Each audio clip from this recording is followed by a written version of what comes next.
Rewind. My name is Brooklyn. And my name is Nika. Today we have the honor of speaking to some of the people that were involved in the events from the 1960s. We will further our background knowledge on the Vietnam War and other events. So sit back and enjoy some popcorn while we expand your knowledge on the United States history. And now on to our fellow news anchor, Brooklyn, on why the U.S. got involved in the Vietnam War. So today we're going to start by explaining and diving into the start of the Vietnam War. Who was involved was the U.S. supported Ngo Dinh Diem as a strong leader for South Vietnam. So Kennedy felt the need to increase American troops in South Vietnam to help them against their harsh war against North Vietnam. After President Kennedy was shot and assassinated, President Johnson felt the need to carry on the tradition and keep fighting and sending American troops to aid South Vietnam against their war again for North Vietnam.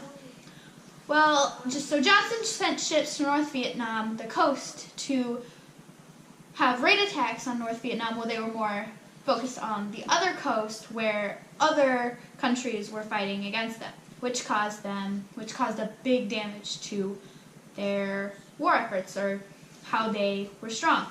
This all took place during the 1960s and ended shortly after 1968. Where it took place was North and South Vietnam, but other countries also aided and their allies came, and it was just all one big event. Why was because of communism. Communism was the big bad brother of all countries. People were so afraid of communism taking over that they would do anything to prevent it from happening. Because if one country was a communist, then another would be, and another would be, and so on and so forth. This also known as the domino effect, which people were terrified of this happening. So everyone wanted to help and put in a hand to help stop the spread of communism and end it once and for all. Thank you for joining me to further your knowledge of the Vietnam War, and we'll see you next time. And now on to weather with Sydney. Hello, Los Angeles, and happy May 6th. Today you can all expect sunshine with partial clouds and a high of 75. Perfect beach weather if you ask me, so grab your boards and head on out. It's raining! Oh my gosh, my meteorologist didn't tell me this! John, you didn't tell me about this! You fired! God, John, you had one job and you totally messed it up! Ah!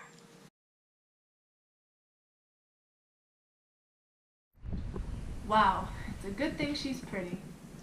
Anyways, next up we have our sports update with Mackenzie. This week, as all of Americans know, was Super Bowl II, the game between the Green Bay Packers and the Oakland Raiders. The Super Bowl ended 33-14 in favor of the Green Bay Packers. This is the Green Bay Packers' third consecutive NFL championship, and this is their second Super Bowl win.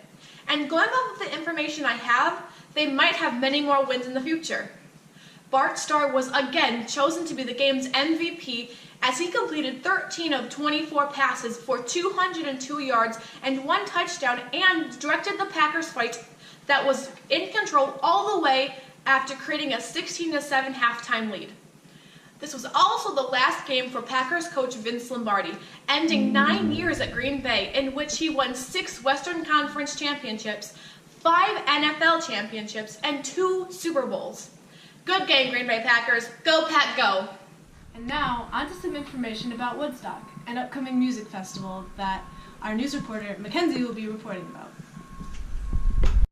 Have anything to do this August on the 15th, 16th, and 17th? Well, now you do.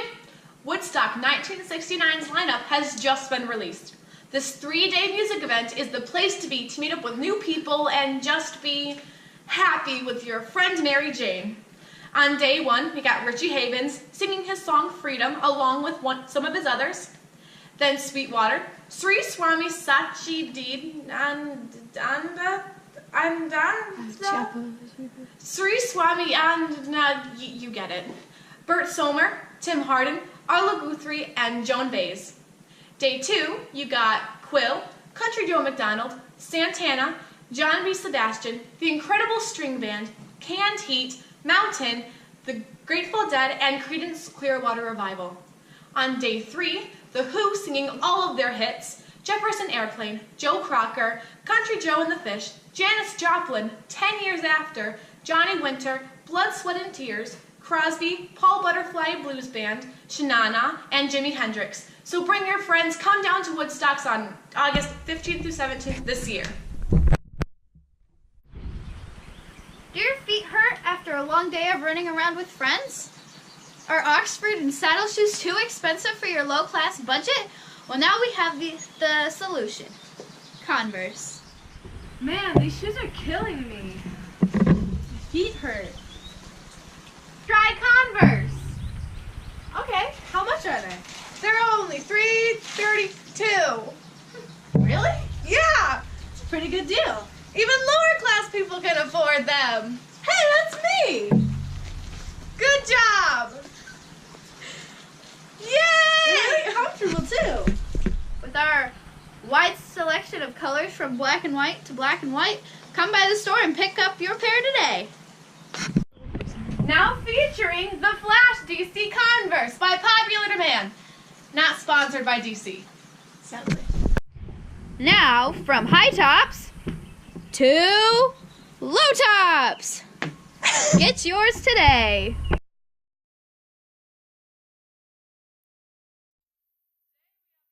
Speaking with someone classified as hippie. Tell me.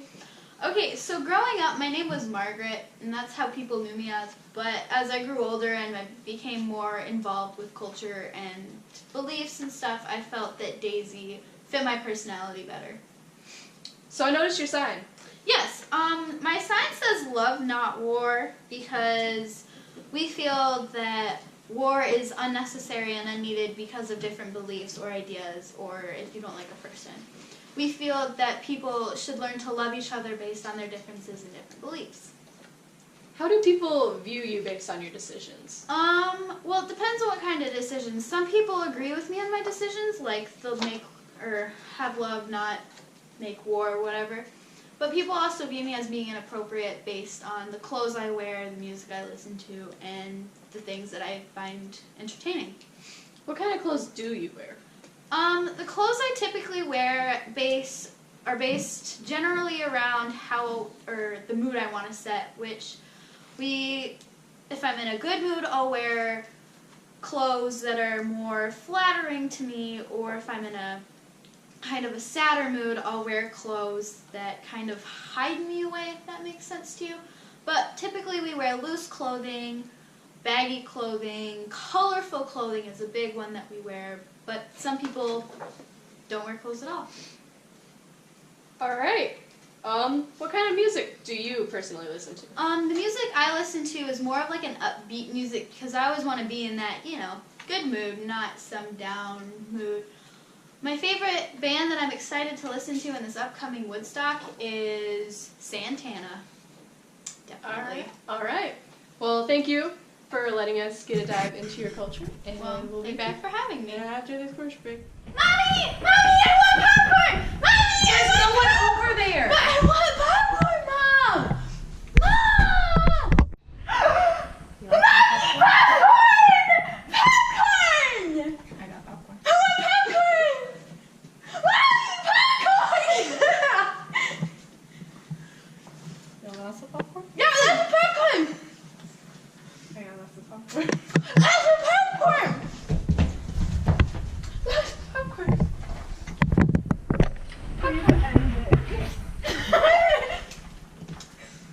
We've never done this before.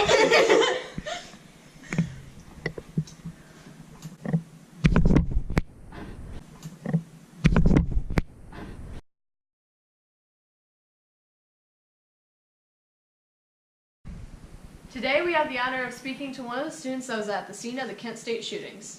Thank you for having me. So how do you feel about the protest? I feel that even though a lot of bad things happened, it had to be done. We need our thoughts to be released out to everyone. We're told as children that violence is never the answer. So when we're young, someone else can steal our juice box, but when we're older, they can start a full-out war and involve another country and its innocent people, when in reality, the start of the conflict had nothing to do with us. Did you have any friends that disagreed with you? Not everybody agrees with everybody, but I like to surround myself with people who have similar interests as me. That's why I'm a part of the Students for a Democratic Society. We're thinking of something called the New Left. What would the New Left be? Well, it would be used for solving problems with poverty and racism that we have in the United States. How did you react after the shootings started to happen? Honestly, I was shocked.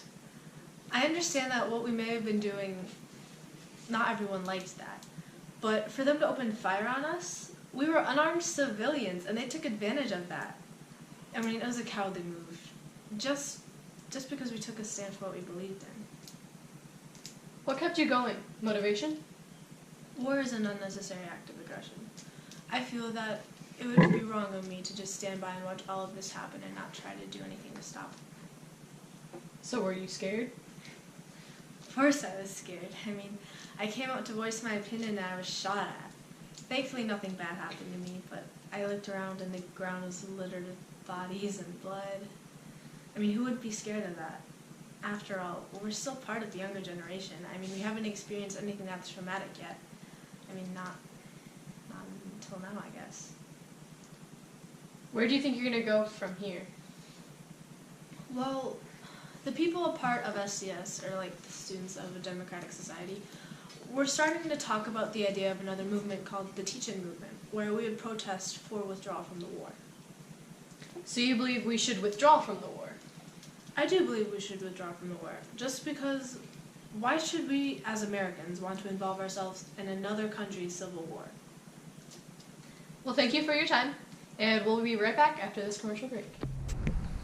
Alright, so we're going to make some Kool-Aid. Got my packaged Kool-Aid, cherry. So, started out with a pitcher of water, which is needed. Then it says to empty this into the glass pitcher, or pitcher, your choice. So let's just dump this in there. Right. Okay, so that's that.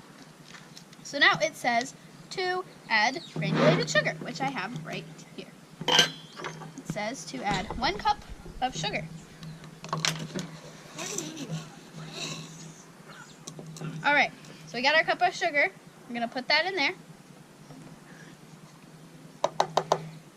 Alright, now we're going to stir this baby up. All the sugar's melted.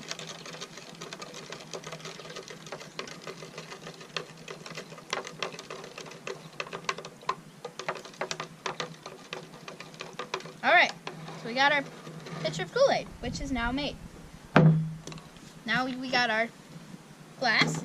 We're going to pour this in here.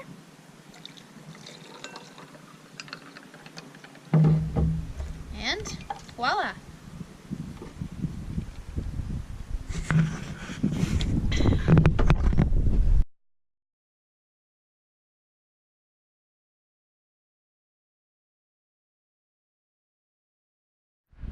Now we are going to further our knowledge with our fellow news anchor, Sarah Nika. Many of us here in America only saw a portion of what happened in Vietnam. None of us really experienced what our soldiers overseas experienced. While lots of our men were ecstatic to be fighting in Vietnam, what actually happened left both physical and emotional scars on our men. Taking it back to the beginning, kids of all ages looked up to TV characters like the Lone Ranger and the Cisco Kid because they showed what it meant to be a patriotic American. In schools across the country, students of all ages wanted to prevent communism from entering their homes. Lots of young men graduated from the high school and went straight into the military, not knowing what was on the other side. When soldiers arrived in South Vietnam, tensions were high. The American soldiers wanted to help the South Vietnamese, but they also wanted to be appreciated for their efforts by the citizens of Vietnam, which wasn't really happening. Fighting conditions were also very different from those that were expected. Tall grass, heavy backpacks, jungle rat, and other diseases awaited the soldiers in Vietnam.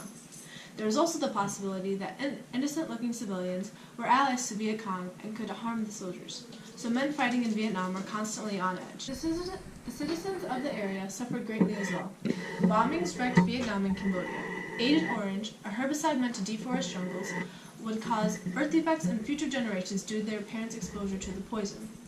The Lai Massacre occurred on March of 1968 in the small Vietnamese town of My Lai. My Lai was holding women, children, and older people, but American troops were told that the village was holding 250 members of Viet Cong. The innocent civilians were rounded up and killed, and because our soldiers were already traumatized and paranoid from previous experiences, this experience caused even more paranoia and trauma. Now, we are going to further our knowledge with our fellow news anchor, Sarah Nika. Anti-war efforts in America led to serious polarization across the nation. Protests, various campaigns, music and literature against Vietnam were produced more and more as the number of casualties grew. President Johnson's popularity fell drastically during this time, and eventually he wouldn't even leave the White House due to the fear of being attacked for his views on Vietnam.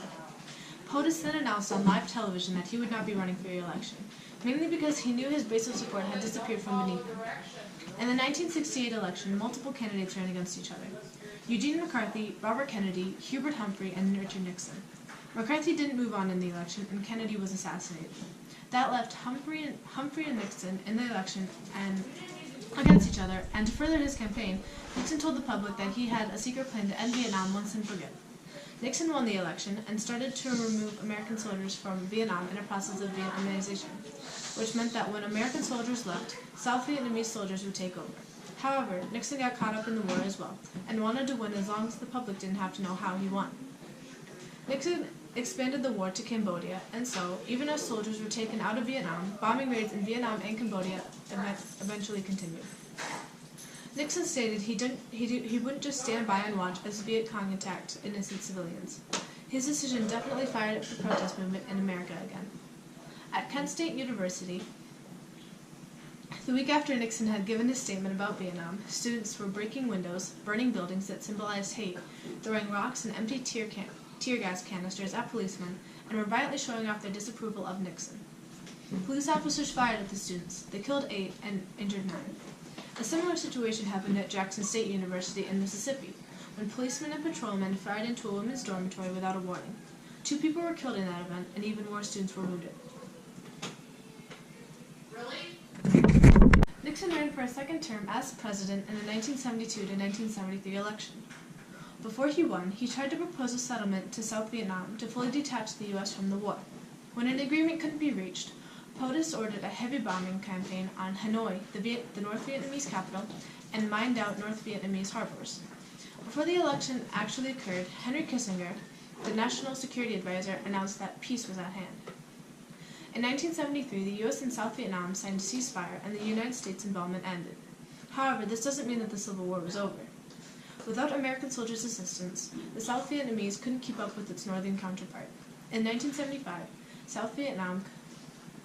North Vietnam strategically bombed certain cities in South Vietnam to render them weak, with the ultimate goal being Saigon, South Vietnam's capital.